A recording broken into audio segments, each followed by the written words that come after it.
We are live on thehannibaltv.com with a very special interview today. We've got an esteemed guest, a returning guest, a man who is perhaps one of the preeminent authorities on Aleister Crowley. He's an author, a podcaster, highly successful podcaster, and a filmmaker, and a man who really hits many topics in the true crime and basically other genres. But we're here today to talk about one topic that he's done a tremendous amount of work on. Again, that's Aleister Crowley and his influence on modern culture, both popular and some other aspects of it. I'd like to welcome Mr. William Ramsey. Thank you for the interview. Thanks for inviting me. Good to be with you again, Jack.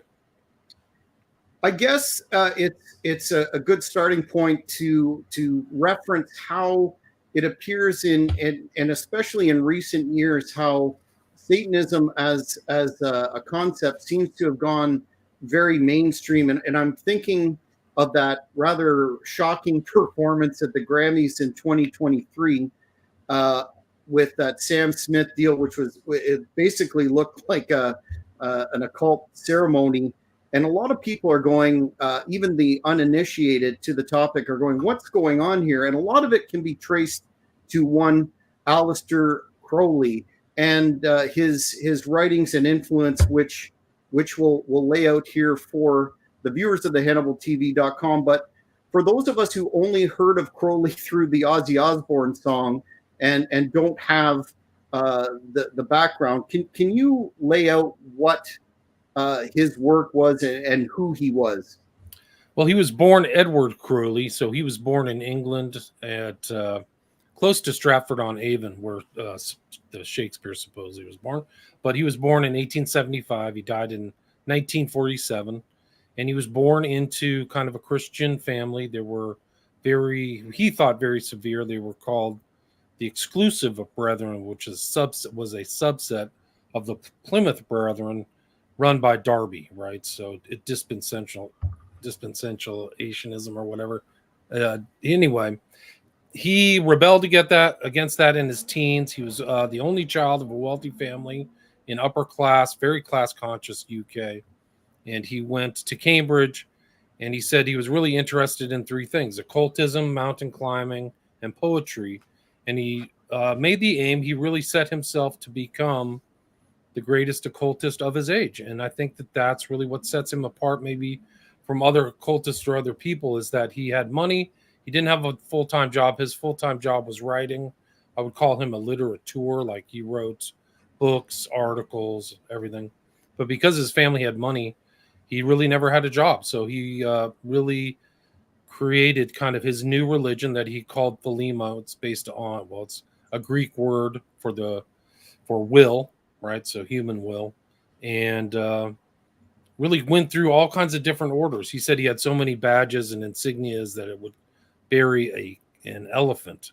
So he was very well connected, at least within the upper classes, and influenced many people. So many people who are interested. I would say there isn't anybody who's influential in the occult who hasn't gone through a Crowley phase, meaning they've read his stuff, they've read his biographies, they've tried to figure out what he said, either absorbed it or rejected it, but they've almost all gone through it. And so that kind of like my interest in showing his effect on modern culture that I wasn't aware of growing up. I didn't know. I heard Mr. Crowley by Ozzy Osbourne. I had no idea what he's talking about. So, or who he was referencing. I always thought that Crowley, they always use this word dabbler. Crowley was not a dabbler. He spent his whole life all the way to the end in the occult. And his name was Perder Abo. That was his magical name, meaning I will endure to the end. And I think he did. I think he kind of achieved that. He wanted to create his religion worldwide. He wanted to create a new aeonic. So he wanted aeonic change, which is like 1,000-year reign. Very similar to Hitler, actually. And I think Hitler and Crowley both failed. But they had very ambitious aims. And so anyway, so my book, Children of the Beast, was an attempt to distill and encapsulate all the influences of Crowley in politics. There's much more influence on politics than people might think, but certainly in music and culture as well. So that was kind of Children of the Beast. That was my third book. I published it in 2014. Yeah, and I read in Prophet of Evil, another one of your works, that it really can't be understated. Some who have a cursory knowledge of Crowley are aware of the Book of the Law, but can you speak to just how prolific a writer he was? Yeah, I mean, I don't think anybody, even his admirers, have not put together all the volumes of his writing in one place. So he was an kind of almost like an automatic writer, if not an automatic writer. He never edited or went back to any of his stuff. He was really at first blush, he put it out. But I think he had a total of, like, as far as magical books, 5 or 10, but also a lot of fiction. He wrote fiction books and a lot of cult books, so like missives, or what you would call like Liber 1, 2, 3, 11, and things like that, to kind of systematize his religion. And so he just like even his like autobiography that he called Confessions, which he wrote when he was 45, so he still had a lot of life left. It's like 400 or 500 pages. So he wrote a lot. That's why I use the term literature, which is a French term, but it just means he was just writing constantly, staying up late. Very egocentric. So he didn't have he had children. He never kind of paid any attention to him. So he didn't have a normal family life. He's also hard to trace because he's always moving. But even when he was traveling, he was writing and putting things together and doing ritual magic and stuff like that. So, but yeah, no, he was an incredible. The volume of his writing. Somebody made a comment of Crowley was that he was an occultist with the work ethic of a Protestant, which I think is kind of telling. Like he almost had this kind of like sterile kind of life where he was writing all the time. It's really incredible. Now, I know his belief system, if you will, his religion, so to speak, was based in sorcery of a self-styled nature. But for those who are neophytes to the topic, could you distill in some fashion what the cornerstones of his belief system was, thinking of building on the do as thou wilt principle? Yeah, that's a really good question.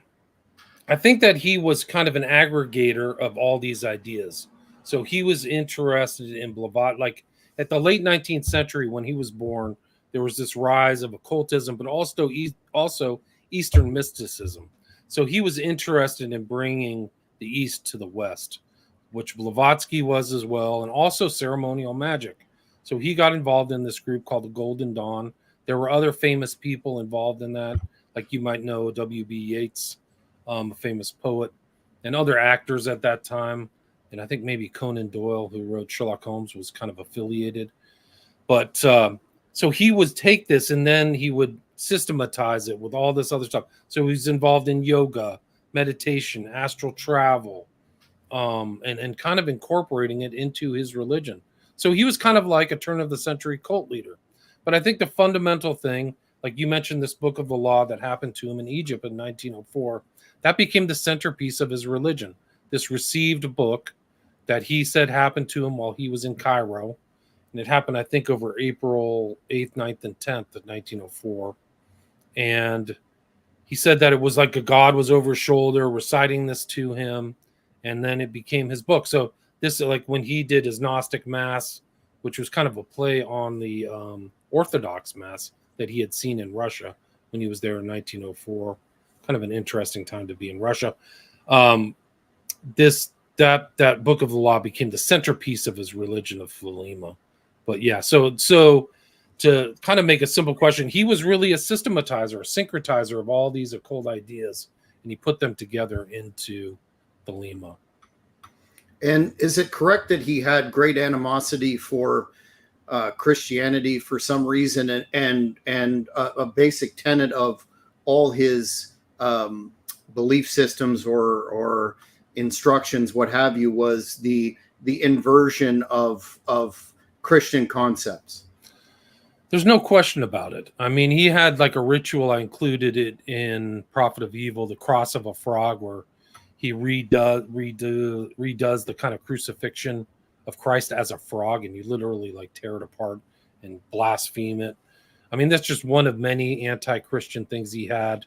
He had something called The World's Tragedy, which was this play that he had where he blasphemes Christ and then becomes the world's savior himself, Crowley, as the central character. And the world's tragedy is the birth of Jesus Christ. So like, this is like the ultimate blasphemy. So, and with, I mean, you can't even, some of the blasphemy within that book shouldn't be repeated. So I think that he took power in transgression. I think that's fair. But yeah, the anti-Christian sentiment is redolent through his outlook and everything, even to the end. So I think that his, like, when he said, like, you're looking at, he told somebody, this guy Clifford Bax in Europe, you're looking at the sunset of Christianity, and in 60 years you will see Crowleyanity. So he was going to invert the entire. That was his goal, a very ambitious goal, was to replace Christianity with his ideas. And didn't he fancy himself as the wannabe, CEO of Satan, so to speak? And he had such grandiose ideas, not only in terms of spreading his religion, but his own pomposity in that equation. I don't think there's any doubt that he played this role as the kind of world teacher. There was a sequence when this guy from the Theosophical Society anointed this young man, an elite, well, I guess you'd call him a Brahmin from India. His name was Jiddu Krishnamurti, and made him the world teacher, kind of like their Messiah or something like that, or the Maitreya, right? And Crowley got jealous and said, no, he's not the world teacher, I'm the world teacher. And he sent out all these like nice missives contesting this event because he wanted to be in that position. And when he started reading the occult, he wrote in some, I can't remember where it was, but he said, I didn't just want to meet Satan, I wanted to become his chief of staff.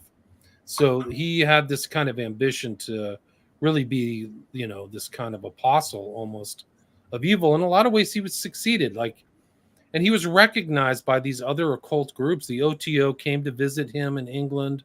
They claimed he was stealing their stuff, but they kind of came down the same lines together and had same kind of insights, I guess, into occultism. And when those heads died, they made Crowley the head of the OTO, a German order, and made him the head, I think, in 1925. And then he rewrote all their stuffs and integrated his ideas and Thelemic ideas all the way into the German OTO, and ended up being in Germany during the Weimar Republic, which is a whole nother story of Crowley. But being in this kind of debauched environment probably suited Crowley very well right as Hitler came to power.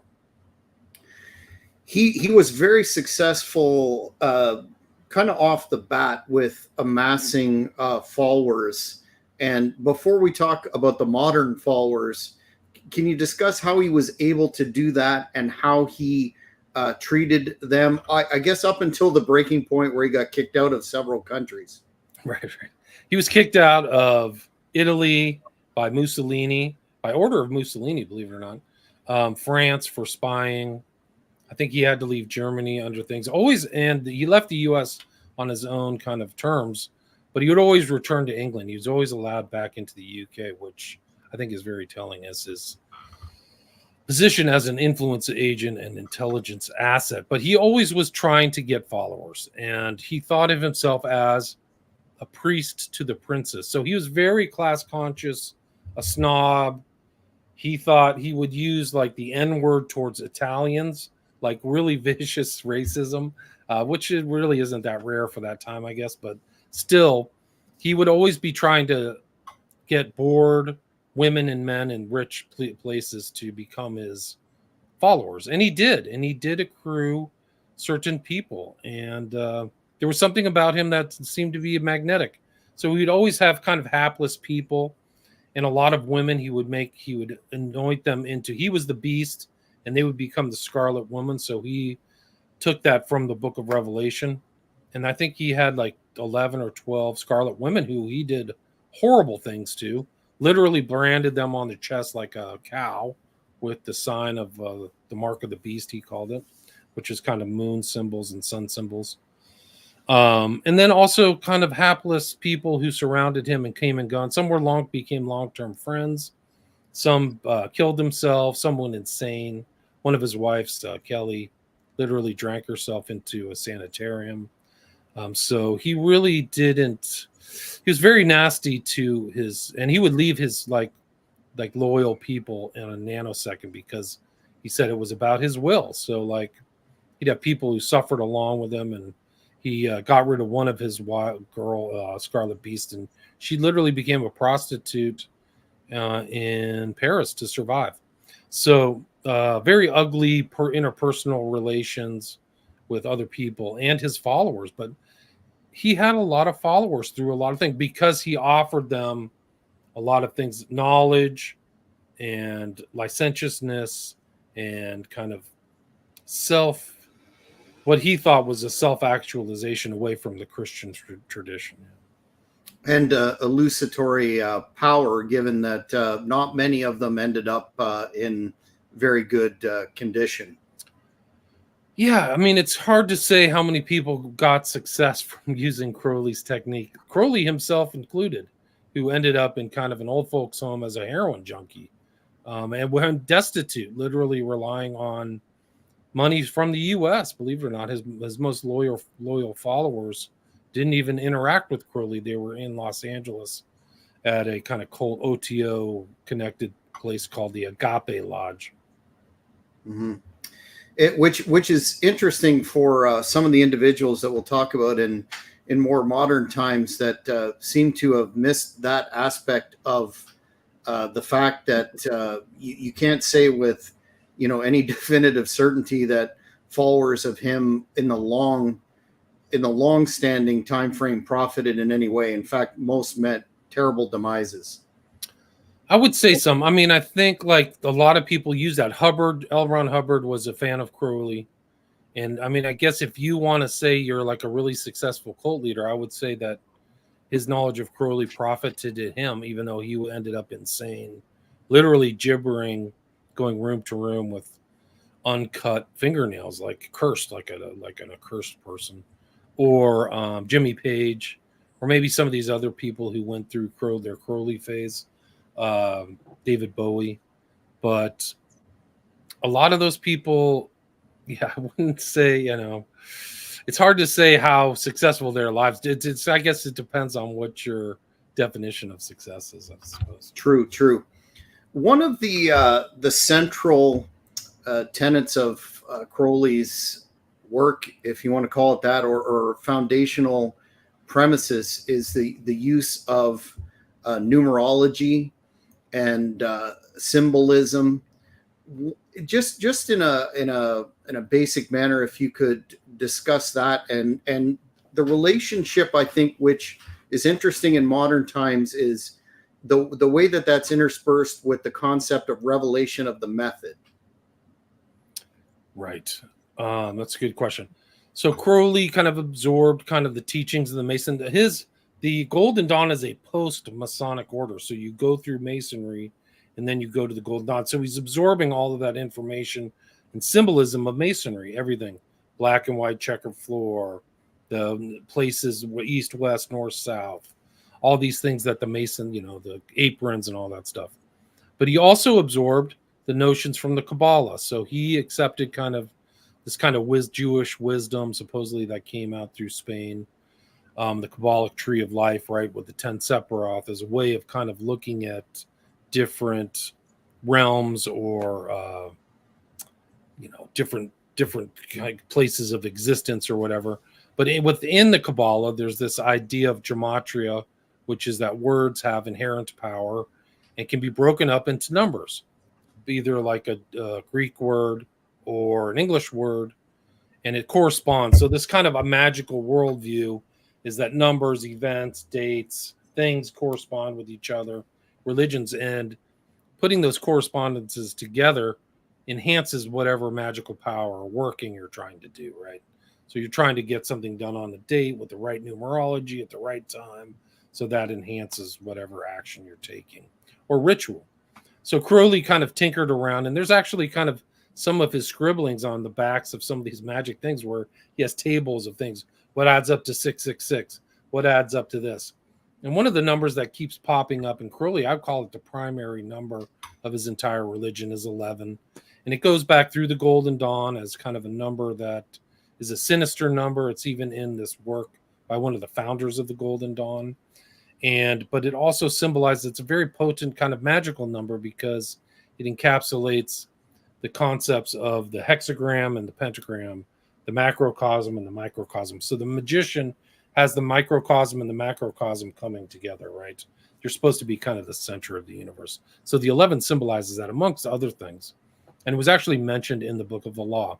So you see that number 11 is his primary number in his religion of Thelema. And also, it's just a potent magical number. What he also found out in his kind of gematria breakdowns is that two of his favorite words, Thelema, which I mentioned earlier, he named his religion after, and then agape, which means love in Greek, both add up in gematria to 93. So 93 kind of became kind of a shorthand for Thelema and agape. And one of his kind of axioms was love under law, love under will, right? So it was kind of like you can love, but you get your own will, and you can follow the law. It's under love is under the law. So the Book of the Law. Anyway, so then he would shorthand that 93. So now that's a very specific to Crowley numerological number.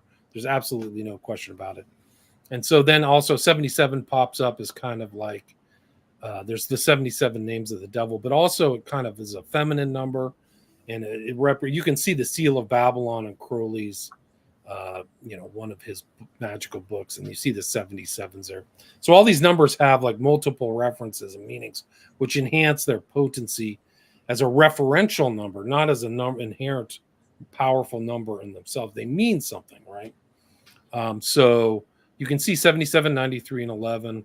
And then like he wrote all of his kind of magic and stuff were in Liber. So like a book 1, book 11, book 55, book 77. You'll see a lot of these things. So you're supposed to do these different rituals and practices and things like that. And there's some like literally reference child sacrifice, like Liber 66, right? So it's 6 times 11, 66. A lot of people don't know that. That's a lot of the occultists can get away with duping Christians or people who don't know because they just haven't read the right documents. But go read Crowley's Liber 66. Anyway, 175 was one of his rituals, like which god do you adore? And if you look into kind of the occult literature, it's used often in the reference to the worship of Lucifer, this kind of adoration, almost like a perverse version of the adoration of the Magi, right? When Christ is born and the 3 magicians come from the east. So you'll see that. So then you kind of transpose that into this event of 9/11 that happened on September 11th, right? The 11th on 2001. And the first plane that we just had the 23rd anniversary. So the first plane that hits this huge 11 in the sky, right? The Twin Towers are an ideogram, right? So that's what Crowley wrote as well, as like the 11s are an ideogram representing duality. And that's the whole thing of like, you're supposed to bring dual things, almost like syncretized, like thesis, antithesis, synthesis, which is actually in philosophy, but it's from magic. It's actually from, that guy took that from a magical treatise, and it became enshrined in Western philosophy in a strange way. Anyway, so all these 11s are around September 11th. George Bush Sr. had his famous New World Order speech on September 11th, 1990, 11 years to the date of 9/11. And it shows this kind of long-term planning. And George Bush and Skull and Bones and Bohemian Club and all these occult things that they're involved in that people know about and don't know about, kind of define him. And his wife is, pretty good chance she's a lineal descendant of Crowley. Therefore, George Bush Jr. is a lineal descendant. And that's kind of how these guys, like the very elite, it's all about bloodlines and things like that, and who they're having. They don't worship. They may like each other, but the bloodlines are very important. Whereas maybe somebody else is like, oh, this person fits the profile of what I like, and I'm in love with this person because of whatever characteristics they have, Instead, like the kingship and these kind of elitists operate on a different level. Anyway, so that's the kind of just to answer your question, that's the numerology. And the symbolism, there's all very common symbology that goes through occultism from Eliphas Levi to Crowley to the present. Sphinxes, bees, lightning bolts up to Harry Potter. So all this stuff, owls, right? So it's he was part of it. And one of the strange things too about Crowley, some people don't know, is that he was friends with and influenced witchcraft, modern Wicca. He sold kind of like an initiation to Gerald Gardner, who's known to be the head of kind of the Wiccan movement. There are two big witches in the 20th century, and one is Gardner, and the other is Alexandrian. So Crowley's influenced that as well. Yeah, you touched on writing, which is kind of to fast forward into more the modern era, so to speak. You mentioned J.K. Rowling, but also Anton LaVey, and you mentioned L. Ron Hubbard, and how he is integrated into those mainstream, if you will. Not that the Church of Satan was incredibly mainstream, but his influence on modern writing. Can you expand upon that just a tad? Well, a lot of these, like I said earlier, a lot of these guys go back through a Crowley phase. And at the time of the Church of Satan, Anton LaVey was in San Francisco, and one of Crowley's kind of close followers, who claimed to be his heir, kind of like his name was McMurtry, lived in Oakland. So you can read these stories about LaVey meeting these guys who knew Crowley. And LaVey, he took some stuff from the kind of satanic tradition and integrated, like the Satanic Bible has the 77 names of Satan at the back of it. So he integrated certain stuff, but he claims that LaVey claims that his version, he has a non-literal version of Satan. Like it's just a concept. There's no real. Crowley didn't have that. This being who basically dictated to him the book of the law, was later, he reveals in Magic and Theory and Practice, is the devil, right? The version of the devil. So so you see that, for example, this kind of influence. And like I said, the certain people absorb Crowley, take stuff, become Crowleyites, or they just kind of branch off. And LaVey was one of them. Hubbard was a very close friend of Crowley said he was his most influential follower. His name was Jack Parsons. He was in Southern California, in Pasadena, and kind of like the nicest part of Pasadena, I think it's called Orange Grove Street, which used to be really mansions, like huge mansions, like 10, 20, 30 room mansions. A lot of them have been torn down and replaced with apartment buildings. Hubbard was in LA after the war and associated with Parsons, stole his girlfriend, ran off with his money. Crowley writes about it. So Hubbard was very knowledgeable about kind of the Crowley system. And his own son, Hubbard's son, who changed his name for his own personal safety, said that his dad would sit around. There's actually audio of Hubbard mentioning Crowley, talking about Crowley. And I have some of that in my book, Children of the Beast. But his son said before his earlier discussion, so there was Dianetics, I think, was 48, and then Scientology came out in 50. Those earlier talks, the son said when, his dad would have literature from Crowley and being inspired by it. And it makes sense because he created kind of his own cult and syncretized it with this new ideas of mind control and social control, behavior science that Crowley didn't have access to, but also this same kind of like grade system, almost like a very elongated grade system.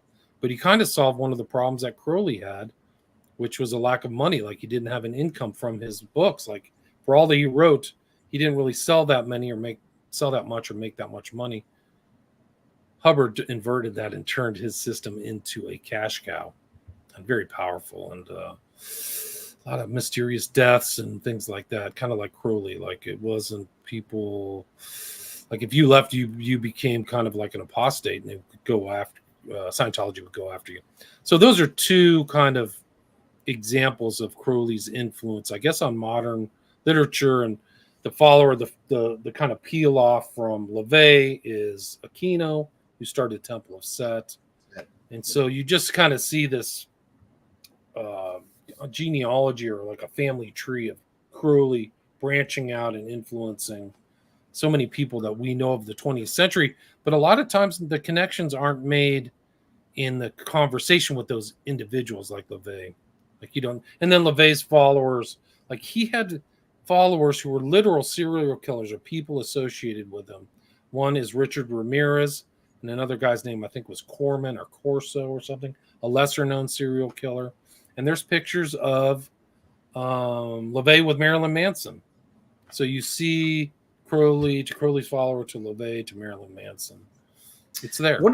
One of the more interesting aspects of some of your work that you've highlighted is the much celebrated birth of the counterculture in the 60s with LaVey, but also Hunter S. Thompson and his connection to Crowley. Can you briefly summarize that? Because I think that's important too, considering how revered he is amongst current Hollywood types such as Johnny Depp, etc. Right. I mean, that's another weird story. I think that he had some very strange connections. I mean, he was apparently mentioned in the Franklin scandal. There was that book about him and all of his strange taste, his drug usage. And also he was in the hate around the time that Manson was there, who also was associated with the process, who knew Crowley. So how much it bled over to Thompson. He's made some very strange occult statements in his books. So that's one thing. Another influence really that directly ties back to Crowley is Timothy Leary, another member of the counterculture. Yes. Arthur Clarke, Kenneth Anger, who was really kind of a Crowley, true 100% Crowley follower and called himself a warlock, who lived with Bobby Beausoleil of the Manson family at this place called the Russian Embassy. So all these guys there's like a weird moment in 60s history in the counterculture in the Haight-Ashbury where all of these influential people are literally a stone's throw away from each other. It's unbelievable. Process Church, Hunter S. Thompson, Manson, Leary, Jolly West, Leary's around, Beausoleil's around, Anger. So they're all a lot of them had Crowley times, and a lot of Manson's knowledge of the occult was far greater than a lot of people. A lot of people overlook these things. They overlook. Manson was clear. He walked, according to Bugliosi, Manson walked into a Scientology office and said, I want to get training. This is what I know. And they said, we can't give you any more training. You know it all. You're clear. And he learned that in, jail. So these things, a lot of the emphasis, and it's not a dig on other historians. Maybe their focus is something different. They're more interested in the occultism, or not the occultism, but the crime itself, or they're gunning for a publicly acceptable, fashionable true crime book or something like that. So they overlook some of these strange connections in the process, and the process ties Polanski and Tate to Manson, to a lot of these guys. I mean, it's really something else. I think it's hidden and it's not, the connections haven't been made. And the Process Church, like the number 3 guy's name was Timothy Wiley. He's passed away. The number 1 and 2 were Scientology breakoff members who were declared suppressive persons, right? So that you can trace Crowley to Hubbard to Grimston and his wife at the time, to Wiley, and Wiley flat out said, we went through a Crowley phase. We absorbed Crowley. And so they just went through that. So the Process Church is really unrealized. And I mean, it's incredible. There's been incredible research by some people who've tied them all the way up to the Best Friends Society. And those same people who were involved in the 60s and 70s are still, they're passing on to judgment, I guess I would say, but they are associated with Best Friend Societies in Kanab, Utah. Yeah. Yeah, you mentioned Polanski, and that was kind of the other area I wanted to have you speak on, and that's just the sheer volume of uh, films, Hollywood products, and otherwise that have been clearly influenced by Crowley, starting with the Polanski and Rosemary's Baby, up to that horrendous Johnny Depp film Ninth Gate that I saw many years ago and didn't. I just thought it was a bad film, but the occult and Crowley definitely has a huge footprint on Hollywood. Correct? Yeah, and you'll see characters with the last name of Crowley around. There's modern kind of Neil Gaiman is the one guy who wrote a show. One of the characters' name is Crowley, so it's not just Ozzy Osbourne with Mr. Crowley, but there's references in weird sitcoms too. But the Ninth Gate, at the very end of the Ninth Gate, they redo Crowley's marriage of the Scarlet Woman and the Beast, and Depp is the Beast in 1999, and that was when that movie came out. And it's has a very deep understanding of Luciferianism and occultism. And you want to talk about symbology, you can just watch all those, you can see all of those little, I think there's 9 lithographs or whatever. They're just full of occultism, murder the sympathetic, the chessboard, the key, the scroll key. It's all there. So it shows, I think, Depp and Polanski's deeper knowledge. If you look at, I just did an analysis of Chinatown, like incredible stuff, like really incredible deep stuff that he knew, and Rosemary's Baby for sure. Like a lot of stuff that you wouldn't see. If you watch that movie again, there's probably some spoilers, but it shows the depth of knowledge Polanski either had or somebody gave to him. Very deep occult knowledge, not a dabbler or superficial in any way, shape, or form. But Crowley is even bled into rap. There's actually a rapper called Ab Soul who loves Crowley. I guess he overlooks Crowley's really vicious racism because, but he has, I think, "Do What Thou Wilt" on his back or something like that. Like he has that tattooed on his back. So, and a lot of magical inspired lyrics, which is interesting because I did a show. Well, and then we can go to the West Memphis 3, which is heavily involved specifically by Crowley. And that guy's a friend of Johnny Depp. So you see all these connections like that. And apparently I've influenced rap in Memphis. There's like a subset of Memphis rap that have taken kind of my talks about the West Memphis 3 because they're right over the river and integrated into this kind of, some of these rap are very regional. So it's been integrated into that regional rap. I guess they're, somewhat interested in the occultism of the West Memphis 3 murders, which happened in 1993. Yeah, it's kind of a head scratcher when you see. I guess you need to know what you're looking for that revelation of the method aspect of things. But sorry if I interrupt. I don't think I answered your question as well as I should have. The revelation of the method.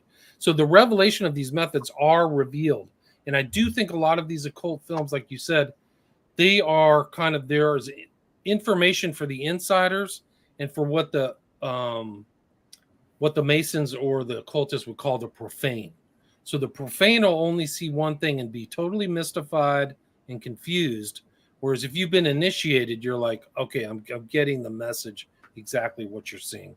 So the revelation of the method may not be as exact, like they're showing it to you in an overt way, but they may be showing it to you with so much occult knowledge that you can't comprehend it unless you have some kind of initiation. And that's exactly what Albert Pike said and all these other guys. Like the public will not have the internal people's interpretation of these events. So you could see 9/11, for example, the event 9/11 on September 11th, but to the profane like me, I didn't understand the occult aspects of it. I had to learn it myself. I actually was duped by 9/11. It took me till about 2004 to go, hold on, this whole story's, it's not adding up. Something's wrong. And then I figured it out through Crowley and occultism. It all made sense. But imagine if you're an occultist and watch 9/11, you would have seen all of these triggers. You'd have gone, I know exactly what's going on, right? So it might be an adjunct to the the concept of revelation of the method, where the revelation is given to the insiders and the profane are left out from the proper understanding. Much like 2001: A Space Odyssey. Strange date to have 2001: A Space Odyssey as 2001. But if you look at the monolith, which is emulated through the Georgia Guidestones, right, is a total monolith. There's the Millennium Tower right next to 9/11 is a total monolith. The monolith in 2001: A Space Odyssey, according to Arthur C. Clarke, which is why I included him into Children of the Beast. Do you want to know how tall it is? Which isn't stated in the movie. It's 11 feet tall, right? So it's the number of magic. So if you kind of keyed into Arthur C. Clarke's work, you would look at that a different way. He was a stone cold pedophile and a member of NAMBLA, was exposed and covered up, which is a whole nother story. But there is this kind of like connection between pedophilia and Crowley too. But I think that's what like these guys were doing with adding to the mystery of the 2001: A Space Odyssey, almost like the events of 2001 9/11, right? So there's mystery back there. It's intentional. Mm-hmm. In terms of music, not only rap, but I talked about Sam Smith, and you mentioned Marilyn Manson, and dating back to the Beatles on the Sgt. Pepper album, who had Crowley's face on there. It seems to be so pervasive. It's interesting how he's almost a romanticized figure now amongst a lot of celebrities, and you mentioned Johnny Depp and Eccles and the West Memphis Three. Do you understand the appeal of Crowley's philosophy with such celebrities, and is it hard to understand why there isn't more of a negative? I know the Grammy Awards in 2003, there was quite a mainstream backlash, but do you understand why this is accepted, so to speak? I think Crowley's version of freedom is what attracts these people, and also that he gives people an opportunity to like get energy and fame and indulge their kind of egocentrism. So I think that that's what the attraction. And apparently, like a lot of the techniques and stuff that he talks about are all through Hollywood, and the kind of almost like initiatory system. So like if you're initiated, you're okay, but if you're not going to ever go up the scales, really. So, and it'll be an invisible ceiling. So you talk about the glass ceiling with like women, or if you're African American or something. But if you're not an occultist, that's kind of a glass ceiling too. But I think that the attraction, so that's the attraction of the musician and all these other guys, is you can be self-indulgent. So it's sexual promiscuity and drug use as a kind of aim to enhance creativity. That's Crowley, right? Or goes through Crowley. And Crowley experimented with a lot of drugs, like he was involved in peyote use and everything really. And so you can kind of see that move from Crowley to the Beatles and LSD, the promotion of LSD. Like their character changed. The character of the Beatles clearly changed almost on a dime from 1966 something to Sgt. Pepper's. But they made a lot of, I include these in the Children of the Beast, but they made a lot of omissions. Whatever Paul McCartney or Fall McCartney said, we were using magic. This was like magic. And in one of Lennon's last recorded interviews, I think it was on Playboy or on a recorded thing with his witch wife. His wife literally had an album saying, "I'm a witch." He said, really, to sum up the Beatles was do what you want, right? So it's Crowley's "do what thou wilt shall be the whole of the law," an 11-syllable, 11-word phrase, right? So he systematized all these ideas. And you can see that go up to this new Beatles who really lived out the kind of Crowley ethos. Sex, drugs, a different kind of culture. Go listen to their earlier albums. They're like nice. They have religious, like Christian kind of themes. Hey Jude, or I think one of those is like they're just nice, sweet love songs, and then something turned into a darker, druggy, cryptic kind of words. And there's an open question about whether they actually wrote all their songs too, which is actually kind of telling. So they're much more of a cultural creation, and there's a lot of strange people around them.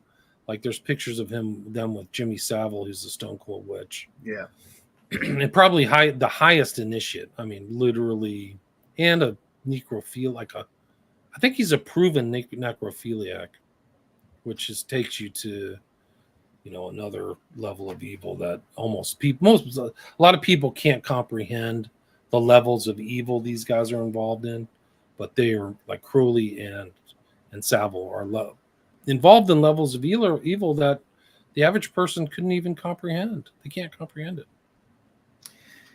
I noticed that for those that are raising alarm in the media of these darker occult influences becoming mainstream, there's others that are saying, well, this is just an updated version from the quote unquote Satanic Panic of the 80s with the backward masking, the Judas Priest, the Ozzy, all that, and dismissing it as having a negative influence on society for reasons, I guess it boils down to profitability, because a lot of the folks that we've mentioned, the artists that we've mentioned, authors, filmmakers, make a lot of money. So how would you respond to those critics, of which you've done a lot of important work in this area and certainly have your critics as well? But how would you respond to those that say, this is just another version of unfounded satanic panic as a dismissive term? Right. Like it's a loaded term, like saying conspiracy theorist. This book, like Children of the Beast, has 800 footnotes. Like it's rigorously footnoted. So there's clearly a tie. In the law, they talk about mens rea. You have an evil mind, you commit a deed. You don't usually, you call it negligent homicide because you didn't plan on it, right? Like I'm just going to go out on my boat and then something happened and somebody died. Well, you didn't. But then the satanic mind is like you're thinking evil thoughts and then you do them. So the intent has to be there. And sometimes the satanic view is it's a totally selfish view. Not looking out for other people. So a lot of these people get these ideas to kill and stuff from Satanism. So I think that the notion, the word satanic panic is obviously a loaded term. It's meant to to prevent people from analyzing things, prevent people from making connections between the ideology. And most of the time when I hear that word used, it's by somebody who's in the occult. So I think that the real thing is that somebody who's not in the occult or Christian or cares about other people will say, hey, these are terrible ideas. They lead to bad outcomes. And in my book, Abomination, I include like 10 or 15 cases. I could write a whole nother book on satanic crimes because they're real. And there's a correlation between the occult and criminality. There's no question about it. So anybody who uses this term, satanic panic, is ignoring these factual correlations between Satanism and bad outcomes. Richard Ramirez is a perfect example. A stone cold Satanist, wrote pentagrams, raped kids, was a total pedophile. They leave that part out of the story. Like used to go pick up random kids and rape them, and then killed random people as the Night Stalker, and said he liked it.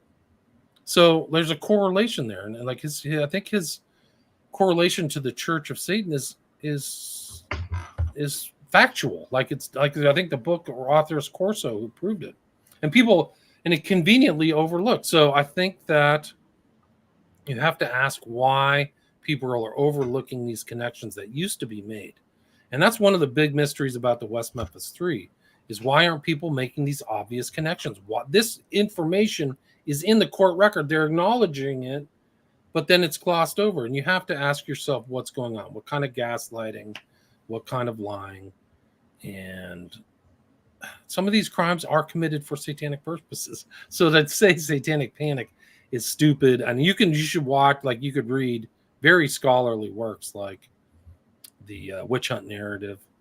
I can't remember the author's name, but like he goes in, some of these guys are flat out witches. Like that's what they're doing. That's their worldview. And to say there's no like witchcraft or Wicca is absurd. Like that, apparently that's the number one religion now among high school kids or girls in Los Angeles. It's not Christianity. It's witchcraft. Yeah, and just as a little bit of a deviation, the last time we spoke, we talked about your work on the smiley face killers or homicides, involving water deaths, and without a doubt, there appears to be some strong correlation from an occult aspect to these offenses, but.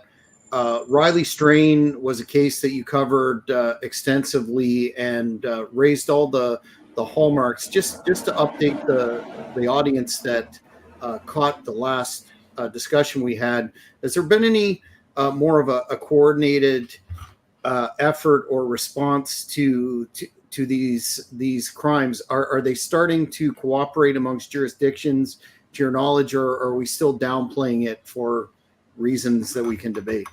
It's a good question. I think that the authorities are downplaying it and covering it up in most of these cities, Nashville, Boston, and Austin. However, it's beginning to get more focus. More focus is being made by other really skilled journalists and people researching it have obviously seen these obvious connections, these obvious patterns. And there's been guys who've been there's a really good documentary, too, actually, about, and by very, like, a guy with like 7 million subscribers. Like, his reach is incredible. I wish I had 7,000 subscribers, but this guy had 7 million subscribers, went to Austin and interviewed the families. I don't know what his tally is of how many people have watched it, but that's one example. I think he had it wasn't. Is that Tyler Oliveira? Yes. Thank you. I saw that. I was trying to remember that. There's another one. Another guy from Austin did a really good documentary. Also spoke to the families.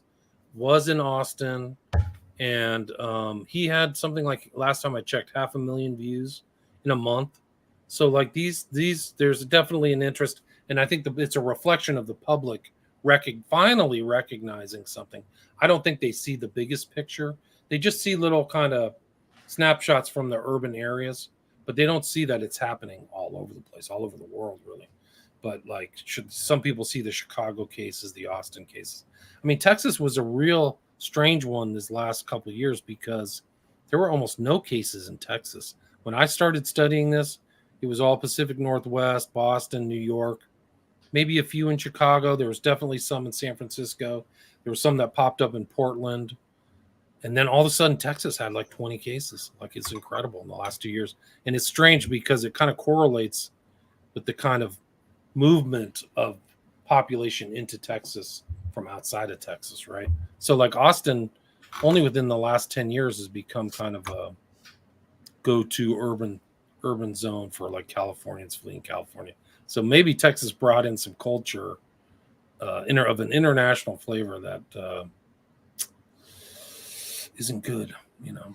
Yeah, I was hopeful with all the national press on the Riley Strain case that they even seem to be not to the level of detail that you do, but they seem to tacitly be acknowledging that some of the forensic didn't match up. Didn't add up with the story. And I'm thinking, is this going to be a breakthrough moment where law enforcement, the alphabet agencies in the U.S.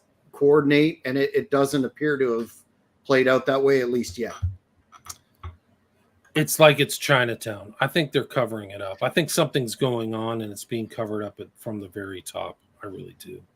I think we're in a super corrupt phase, days of Noah levels. And I mean, it correlates with the wanting to kill a president, like a presidential hopeful. Like, there's no desire for peaceful transference of power. So you see, and the interesting thing is both of those things were going to be filmed by the perpetrators, right? So what's going on with these guys? People have alleged they're being filmed as well. But the Riley Strain case still has troubling aspects. Nobody saw him go into the water. No water in the lungs at the first report. Where's his phone? Why are his pants missing? Why are his boots off? And the explanation, Where was he for 2 weeks? They're searching the water. You're saying that all of those divers are morons and incompetent for not finding his body where it was, when they do these searches that are they're like systematized. They're not done like, okay, let's go get a 6-pack and get some scuba gear and go out and fart around. They're like laying down wires, calling the wires, checking things off, looking for small things. They never found his phone. Where is his phone? And that's the similar thing, MO, of all these cases. The phones disappear or they're crushed right on the site. And who do you think these people, before they disappear, go, man, I'm going to disappear, break my phone? Like, it doesn't add up. And a lot of the analysts like Coffin Daffer and I think Wood was the other one, they just chalked it up to a guy going to relieve himself and then falls in the water and accidentally drowns. It's so dumb. Like, again, I can't even believe that people believe that crap. Well, we're approaching the end of the hour, William, but I want to close with your answer to this question. Why is it important, in the face of naysayers who say, well, you know what, this is just it's just a movie, this is just a TV show, this is just a record, music, what have you? Why is this important to talk about, given the fact that when one does, as we talked about the Satanic Panic pejorative term before, why is this important to bring this forward and continue to scrutinize moving forward? These are dangerous ideas. There's susceptible people out there. There's some people who may not go to church or don't understand the Gospels, and they may be drawn into this. And there's just stories, so many stories of young people getting caught up, and then they become subject to these negative influences. Just like everything Crowley really touched turned to rot and corruption, if not outright death. So these are the ideas that aren't good. So, you want to be exposed to things that are good and productive and things like that. So I think that it's important because people get caught up. And I mean, I just watched another, I just keep watching some of these other documentaries with these poor people get caught up and their lives are ruined. They go to jail for the rest of their life. So the Satanic Panic isn't a panic. It's actually a reasonable, measured analysis of events and ideas or ideologies that influence events with horrible outcomes. So it's not a panic, it's a concern. It should be called satanic concern or satanic awareness. Like, these end up bad. This isn't going out to play pickleball or, going for a swim at the beach or something. This is like doing dark stuff with dark influences. So that's kind of one of the reasons why I wrote this book. A lot of these books that I wrote, believe it or not, are things that I didn't know about. So I wasn't aware of them. Like, I wouldn't have thought Crowley was that influential. When I wrote Children of the Beast, I had no idea the breadth of his influence and how much of that culture influenced me. And I don't think in a good way. Like, I shouldn't have wasted my time listening to Ozzy Osbourne or Crowley or whatever. So I think it's important to know. And I think that the right way is I think that we're really in a time of kind of occult influences by our political leaders upon us. And it's subtle, it's not overt, it's really Luciferianism. So you're really kind of in a religious war setting. And the left really is the kind, I don't like to ramp it up, but the culture of the left is Luciferian and antagonistic to God's will. So I'm like a full-on straight and narrow, try to be straight and narrow. I'm not perfect, but I believe in Jesus Christ. I believe in the Gospels, and I believe people should follow that. God is making those rules for you, not for his benefit, but for you, right? So that's the whole idea, is so you can have a long, happy, fruitful life. And so that's what these are ideas that are against that.